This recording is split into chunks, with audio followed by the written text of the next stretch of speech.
Good morning, students. Today we will start Civics Chapter 1, page number 11. Listed below are the key features of the Indian Constitution. While reading these, keep in mind the above mentioned concern of diversity, unity, socio-economic reform, and representation that the authors of the document were grappling with. Grappling with.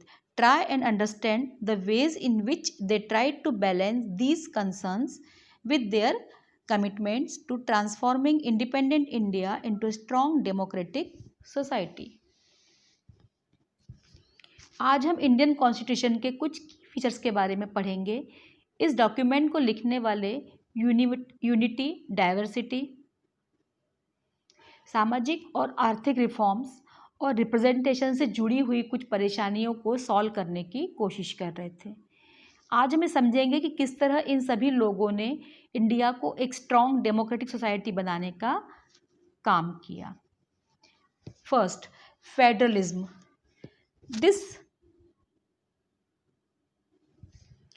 refers to the existence of more than one level of government in the country. In India, we have governments at the state level and at the center. Panchayati Raj is the third tier of government, and you have read about this in your class 6th book. We looked at the functioning of the state government in your class 7th book, and this year we will read more about the central government. The vast number of communities in India meant that a system of government needed to be devised that did not involve only person sitting in the capital city of New Delhi. Now come to the page number 12. And making decision for everyone. Instead, it was important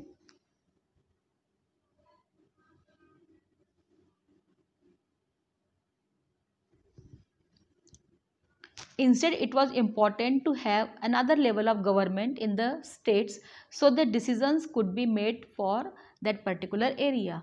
While each state in India enjoys autonomy in exercising powers on certain issues, subject of national concern require that all of these states follow the laws of the central government. The constitution contains lists that detail the issues that each tier of government can make laws on. In addition, the constitution also specifies where each tier of government can get the money from for the work that it does.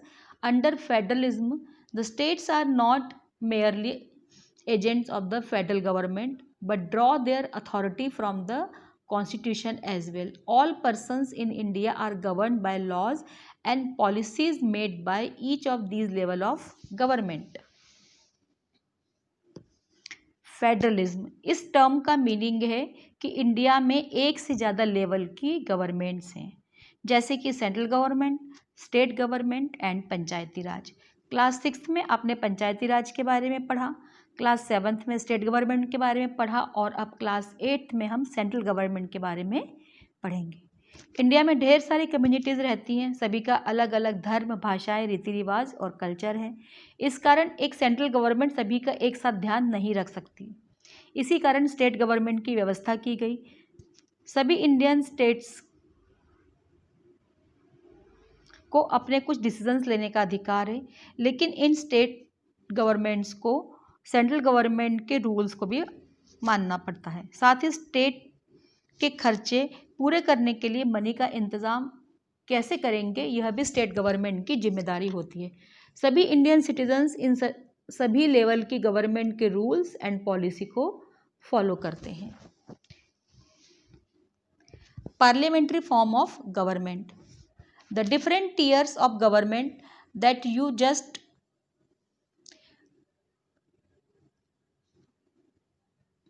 just read about consist of representation who are elected by the people. Your class 7th book began with the story of Kanta, who was standing in line to vote during an election. Come to the page number 13.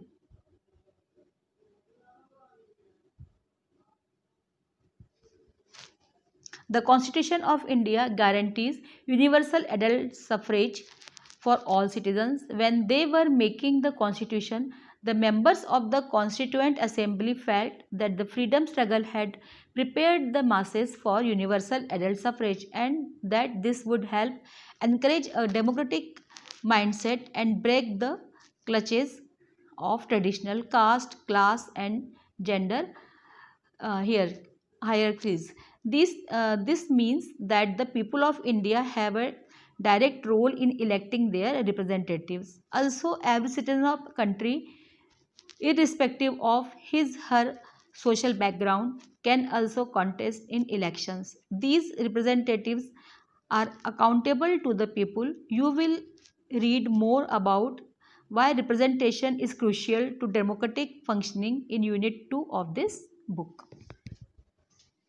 Parliamentary form of government, इसका meaning है कि India में सभी level की government को यहाँ की public चुनती है, चाहे वह किसी भी लेवल की गवर्नमेंट हो। इंडियन कॉन्स्टिट्यूशन अपने सिटीजन्स को यूनिवर्सल एडल्ट फ्रेंचाइजी का अधिकार देता है, यानी कि सभी एडल्ट सिटीजन्स जो कि 18 ईयर्स या उससे ज़्यादा एज के हैं वोट दे सकते हैं। जब यह डॉक्यूमेंट लिखा जा रहा था तो ऑथर्स को लगा कि इंडियन नेशनल मूवमेंट ने इंडियंस को इतना मैच्योर कर दिया है कि वह सही या गलत में अंतर कर सकते हैं। साथ ही यह अधिकार समाज में फैली असमानता को दूर करने में भी सहायक है, यानी कि इस अधिकार के तहत सिटीजन्स अपनी गवर्नमेंट खुद चुनते हैं। साथ ही यह योग्य नागरिकों को इलेक्शन लड़ने की अनुमति भी देता है। Separation of powers,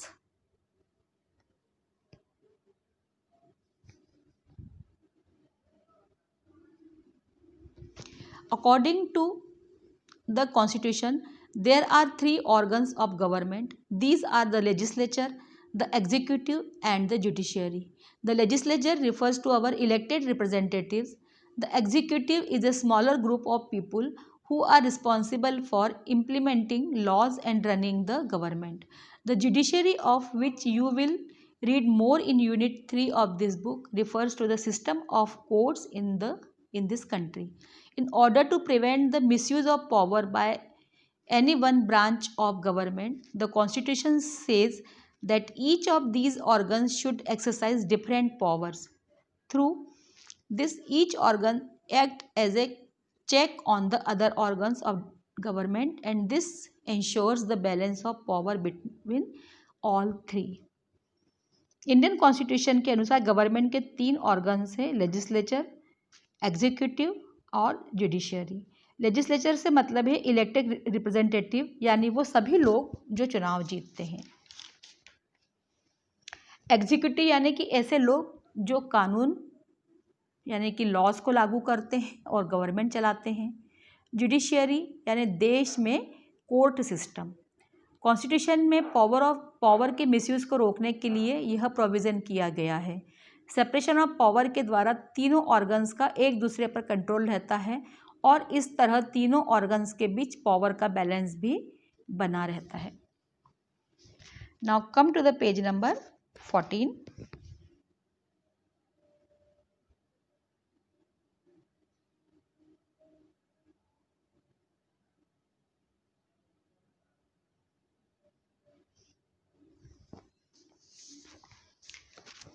Fundamental rights. The section on fundamental rights has often been referred to as the conscience of the Indian Constitution. Colonial rule had created a certain suspicion of the state in the minds of the nationalists, and they wanted to ensure that a set of written rights would guard against the misuse of state power in independent India. Fundamental rights therefore protect citizens against the arbitrary and absolute exercise of power by the state. The Constitution thus guarantees the right of individuals against the state as well as against other individuals. Moreover, the various minority communities also express the need for the Constitution to include rights that would protect their groups. The Constitution therefore also guarantees the right of minorities against the majority. As Dr. Ambedkar has said about these fundamental rights, their object is twofold. The first objective is that every citizen must be in position to claim those rights. And secondly, these rights must be binding upon every authority that has got the power to make laws. In addition to fundamental In addition to fundamental rights, the Constitution also has a section called Directive Principle of State Policy.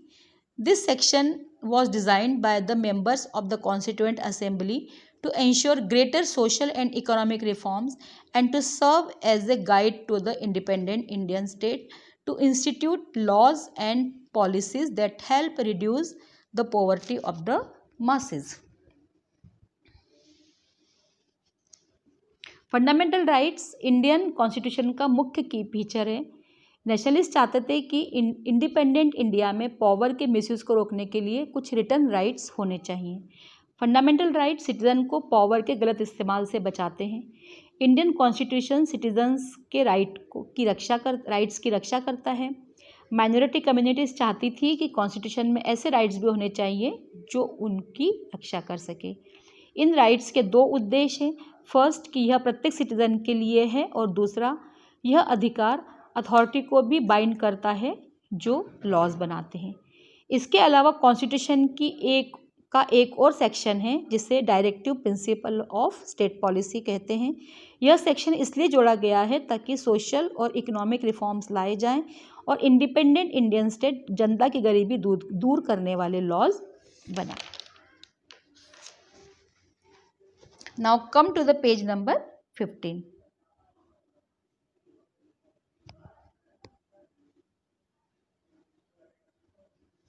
Secularism.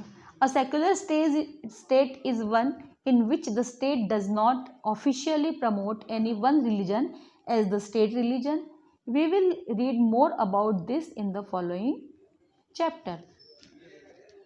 You now understand that the ways in which a country's history often determine the kind of constitution that a country adopts for itself. The constitution plays a crucial role in laying out the ideals that we would like all citizens of the country to adhere to, including the representatives that we elect to rule us. Just like in the game of football, a change of constitutive rules will affect the game. Indian constitution has been amended over the year to reflect new concerns of the polity. Often a major change in the constitution means a change in the fundamental nature of the country. We saw this in the case of Nepal and how it needed to adopt a new constitution after it became a democracy. Secularism यानी कि धर्मनिरपेक्षता। एक secular state किसी भी विशेष धर्म को state religion का status नहीं देता है। एक सेक्युलर स्टेट में सभी धर्मों को मानने वाले लोग अपने अपने विश्वास के साथ एक साथ रहते हैं। कभी कभी कॉन्स्टिट्यूशन कुछ आइडियल्स को डिसाइड करने में इम्पॉर्टेंट रोल प्ले करता है जिसमें देश के सिटीजन्स रहना चाहते हैं। जैसे फुटबॉल के गेम में रूल बदलते ही पूरा गेम ही बदल जाता है। इसी तरह अगर किसी देश का कॉन्स्टिट्यूशन चेंज होता है तो वहाँ देश के फंडामेंटल नेचर में भी चेंज आ जाता है, जैसा नेपाल के मामले में हुआ।